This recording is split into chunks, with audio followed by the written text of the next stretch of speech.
بسم اللہ الرحمن الرحیم، السلام علیکم۔ میں اسد اللہ خان ہوں۔ قاضی فائز صاحب کے بارے میں ہمیں پتہ چلتا ہے کہ ان سے زیادہ بڑا مفکر، دانشور، اصولوں کا پکا شخص اور آئین و قانون پر عمل کرنے والا کوئی اور ہو نہیں سکتا۔ اور یہ بات خود قاضی فائز صاحب نے ہمیں بتائی، اور وہ روز بتاتے ہیں۔ وہ روز کہتے ہیں کہ جی پہلے ایسے ہوتا تھا مگر میں آیا ہوں تو یہ کیا ہے، میں یوں کرتا ہوں، میں ایسے کرتا ہوں، میں نے دیکھیں یہ کر دیا ہے، ہم تو یہ کر سکتے ہیں، ہم نے ایسے کیا ہے۔ قاضی فیصل صاحب کی آپ کل کی بھی ہیئرنگ نکال کے دیکھ لیں، جس میں 6 ججز کے خط کا معاملہ تھا، اس میں بنیادی سوال جسٹس اطہر منی اللہ صاحب اٹھا رہے تھے، اس میں منصور علی شاہ صاحب سوال اٹھا رہے تھے، جمال خان مندوخیل سوال اٹھا رہے تھے، لیکن قاضی فیصل صاحب سوال کوئی نہیں اٹھا رہے، صرف یہ بتا رہے تھے کہ جی پہلے ججز یہ، پہلے چیف جسٹس صاحبان یہ کرتے رہے ہیں، مگر میں آیا ہوں تو میں نے یہ کیا ہے، ہم یہ کرتے ہیں، ہم نے یہ کیا ہے، میں نے یہ کیا ہے۔ تو قاضی فیصل صاحب ہمیں بتا چکے ہیں کہ وہ کس قدر مہان شخص ہیں، اور ان سے زیادہ آئینی، جمہوری، قانونی اور اصولوں کا پکا شخص کوئی اور ہو نہیں سکتا۔ وہ اپنی ذات میں واحد شخصیت ہیں، ان کے مقابلے کا، ان کے پائے کا کوئی اور نہیں ہے۔ ویسے ہماری زبان میں اس کو نرگسیت کہا جاتا ہے، یعنی خود پسندی، کہ آپ اپنے آپ کو اتنا پسند کریں کہ آپ کو کوئی اور دکھائی نہ دیتا ہو۔ اور یہی بات، اس کے علاوہ قاضی فیصل صاحب ہمیں یہ بات بھی بتا چکے ہیں کہ ان کے والد صاحب بھی اسی طرح ایک عظیم آدمی تھے۔ یہ بات 2 سال پہلے انہوں نے ایک عبدالقیوم صدیقی کو ایک انٹرویو دیا تھا، اور اس انٹرویو میں انہوں نے بتایا تھا کہ میرے والد صاحب کا کیا کردار تھا پاکستان، تحریک پاکستان میں، اور اپنے والد صاحب پر پورا 48 منٹ کا ایک انٹرویو انہوں نے ریکارڈ کرایا تھا۔ اس وقت، اس انٹرویو کے فوراً بعد اگلے دن میں نے آپ کو کچھ کتابوں سے کچھ پیراگراف، کچھ لیسنز پڑھ کے سنائے تھے، اور آپ کو بتایا تھا کہ قاضی فیصل صاحب کے بارے میں ان کے باقی ساتھی اور بلوچ رہنما اور بلوچ لیڈرز جو ہیں وہ کیا کہا کرتے تھے۔ وہ سمجھتے تھے کہ قاضی محمد عیسیٰ جو ہیں، انہوں نے، یعنی فادر جو تھے فیصل صاحب کے، قاضی محمد عیسیٰ کس طرح سے تحریک پاکستان کی مخالفت کرتے رہے، کلات کو پاکستان میں شامل ہونے کے لیے کیا کردار، پاکستان میں شامل نہ کرنے کے لیے کیا کردار ادا کرتے رہے، اور کس طرح سے سازشیں کرتے رہے، کس طرح سے وہاں پر افراتفری اور ایک جو کشیدگی ہے اس کو کیسے ہوا دیتے رہے۔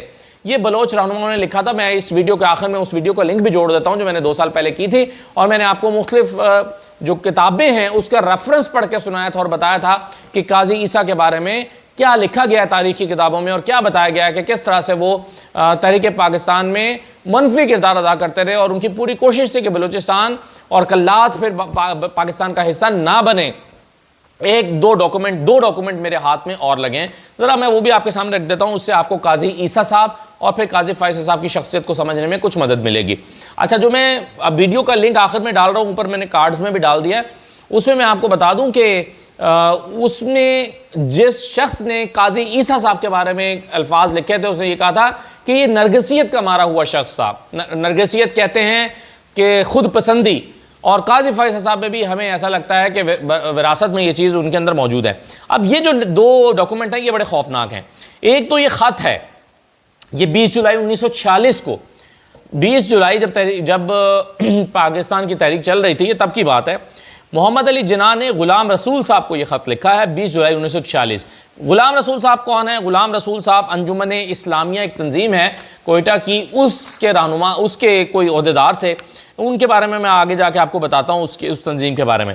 لیکن یہ خط پہلے پڑھیے، اس میں لکھا ہے، غلام رسول کو محمد علی جناح لکھ رہے ہیں، dear sir, in continuation of my previous letters I beg to inform you that at last I have been able to persuade Qazi Muhammad Isa Khan to hand over the amount of funds which he collected for the purpose of Islamia College to the extent of rupees 27,500۔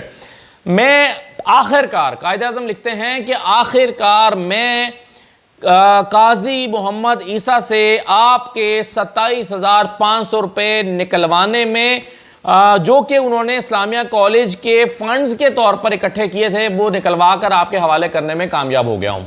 At last I have been able to persuade Qazi Muhammad Isa Khan to hand over the amount of funds۔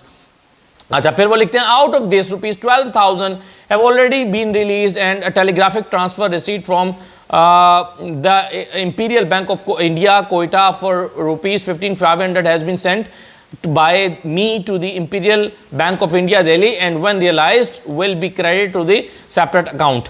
اچھا وہ جو اس میں important paragraph ہے وہ اگلا paragraph آپ دیکھیے, وہ کہتے ہیں کہ as regards the remaining amount, یعنی باقی اماؤنٹ کا کیا بنا. اچھا کتنے پیسے اکٹھے کیے تھے وہ میں آپ کو بتاتا ہوں. قاضی محمد عیسیٰ صاحب نے, فائز صاحب کے جو والد ہیں, وہ کہتے ہیں کہ as regards the remaining amount mister Isa asserts that he has spent rupees 5,000 for the work and the planning. انہوں نے 5,000 روپے خرچ کر دیے ہیں پلاننگ اینڈ ورک کے لیے. He also asserts, ان کا دعویٰ یہ بھی ہے کہ he only received rupees 32,500 and not 35,500. وہ کہتے ہیں کہ جی میں نے 35,500 روپے اکٹھے نہیں کیے, میں نے تو فنڈز کی صورت میں 32,500 اکٹھے کیے تھے, اس میں سے 5,000 روپے میں نے خرچ کر دیے ہیں, باقی جو 27,500 ہے وہ میں آپ کو دے رہا ہوں. وہ کہتے ہیں کہ please let me have if you are in possession of any reliable information to the contrary. اگر آپ کے پاس اس سلسلے میں کوئی معلومات ہیں تو پلیز مجھے بھی بتا دیجیے گا. Mr. Isa has also sent me a copy of your letter to him of the 13th December 1945 and his reply to you dated 31st December, and you must have already gathered from his reply that he says that he collected a total of rupees 32,500, out of which rupees 5,000 were spent upon working and planning. I have done my best to avoid any further trouble, and therefore please inform the Anjuman that they should officially communicate with me further in this matter. اب محمد Ali Jinnah, you are فیتھفلی محمد علی جناح. محمد علی جناح جو ہیں وہ Balochistan secretariat میں غلام رسول صاحب کو خط لکھ رہے ہیں اور کہہ رہے ہیں کہ آپ نے جو مجھ سے بار بار درخواست کی تھی کہ قاضی عیسیٰ صاحب جنہوں نے فنڈ کلیکٹ کیے تھے 35,500 کے, وہ کہتے ہیں کہ جی ہم نے 32,500 اکٹھے کیے تھے, انہوں نے 35,500 کیے تھے. اب اس میں سے وہ ان کا دعویٰ یہ ہے کہ میں نے 5,000 خرچ کر لیے ہیں, تو باقی 27,000 میں ان سے نکلوانے میں کامیاب ہو گیا ہوں اور میں آپ کو دے رہا ہوں. دوسرا جو ڈاکومنٹ ہے اس میں وہ میٹنگ کا ہے, اس کا اسی سلسلے میں جو انجمن کی میٹنگ ہوئی تھی, extract of proceedings of a meeting of the Anjuman Islamia Balochistan Quetta held on 2 February 1947. وہ کہتے ہیں کہ resolved that, یعنی وہ لیٹر جو ہے وہ 20 جولائی 1946 کو لکھا گیا, یہ میٹنگ ہو رہی ہے 2 فروری 1947 کو, ابھی پاکستان نہیں بنا, اس سے پہلے کی بات ہے.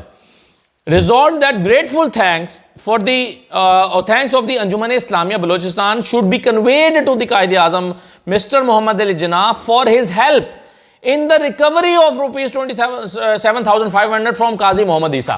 قاضی محمد عیسیٰ سے 27,500 روپے کی ریکوری کے لیے ہم قائد اعظم محمد علی جناح کا شکریہ ادا کرتے ہیں. یہ وہ شکریہ ادا کر رہے ہیں.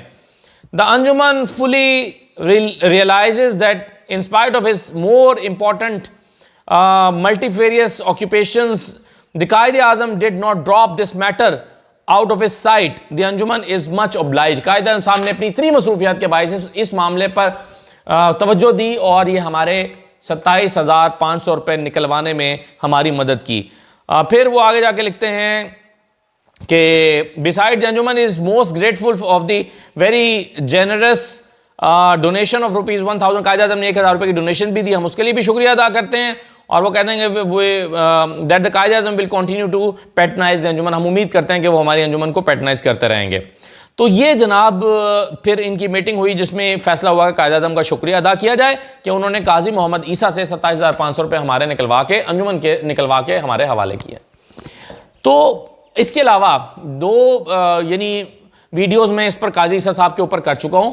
قاضی محمد عیسیٰ صاحب کے بارے میں یعنی ان کو جس طرح کا کیریکٹر قاضی فائز عیسیٰ صاحب نے بنا کے پیش کیا, شاید اس پر ایک مختلف نقطہ نظر بھی موجود ہے جو کہ 2 سال پہلے میں 2 ویڈیوز میں آپ کے سامنے رکھ چکا ہوں, اور اب ایک جو ہے وہ میں اس کے ویڈیو کے اینڈ میں بھی لگا رہا ہوں. اور اگر آپ سرچ کریں قاضی محمد عیسیٰ اسد اللہ خان, یہ 2 آپ کی ورڈز ڈالیں گے نا یوٹیوب پہ, تو آپ کو یہ دونوں ویڈیوز مل جائیں گی. تو آپ کو اس سے زیادہ رہنمائی ملے گی کہ قاضی محمد عیسیٰ کے بارے میں باقی لیڈرز کی کیا رائے ہے. اور یہ تو میرے ہاتھ میں جب 2 ڈاکومنٹ آئے ہیں تو میں تو بہت ہی حیران ہوا ہوں کہ کیسے کوئی شخص کسی تنظیم کے لیے ایک کالج بنانے کے لیے کسی تنظیم کے نام پر پیسے اکٹھے کرے اور پھر وہ پیسے جیب میں ڈال کے واپس ہی نہ کر رہا ہو, اور اس کے لیے قائد اعظم جیسے لیڈر کو انوالو کرنا پڑے کہ جناب یہ آپ مہربانی کریں ان سے یہ پیسے ہمیں نکلوا کے دیں کیونکہ یہ عوام کی امانت ہیں اور اس کو ہم کالج بنانے کے لیے استعمال کرنا چاہتے ہیں. اور پھر قائد اعظم نے اپنا رول ادا کیا, اور رول ادا کرنے کے بعد ان سے یہ پیسے نکلوا کے دیے. تو لوگ جو کہتے ہیں نا جی قائد اعظم کے بڑے تحریک پاکستان کے قریبی ساتھی تھے, ان کے لیے میرا خیال ہے کہ تھوڑا سا حیران کن ہو گئے یہ فیکٹ جو میں آپ کو دے رہا ہوں. اور اگر آپ نے اس وقت, چونکہ جب میں نے 2 سال پہلے کی تھی تو شاید بہت سارے لوگوں نے مجھے بعد میں سبسکرائب کیا ہوا ہے, آپ نے یہ ویڈیوز نہیں دیکھی ہوں گی پہلے, جو لوگ مجھے اس وقت میرے سبسکرائبر نہیں تھے یا کم تھے, تو ان کے لیے بھی یہ معلومات بڑی امپورٹنٹ ہوں گی. دونوں ویڈیوز آپ اگر دیکھ لیں تو آپ کو ان سے اندازہ ہو جائے گا کہ قاضی محمد عیسیٰ صاحب کے بارے میں ایک مختلف نقطہ نظر بھی موجود ہے. پھر ظاہر ہے آپ ساری اوپینین جو پھر آپ یقیناً وہ بھی دیکھیں جو قاضی عیسیٰ صاحب نے ایک انٹرویو عبدالقیوم صدیقی کو دیا تھا, وہ بھی دیکھیں, اس میں قاضی عیسیٰ صاحب نے اپنے والد صاحب کے بارے میں کیا باتیں کی تھی, ساری چیزیں دیکھیں, پھر آپ فیصلہ کریں کہ قاضی عیسیٰ صاحب کیسا کیریکٹر تھے اور ان کے صاحبزادے قاضی فائز عیسیٰ صاحب جو ہیں وہ کس طرح سے ان کا جو ہے وہ اپنے بارے میں یہ دعویٰ کہ ان سے بڑا آئین پسند اور قانون پسند کوئی نہیں ہے. تو اس دعوے کو بھی آپ خود اینالائز کر سکتے ہیں, میں کچھ نہیں کہتا. اجازت دیجیے, اللہ حافظ.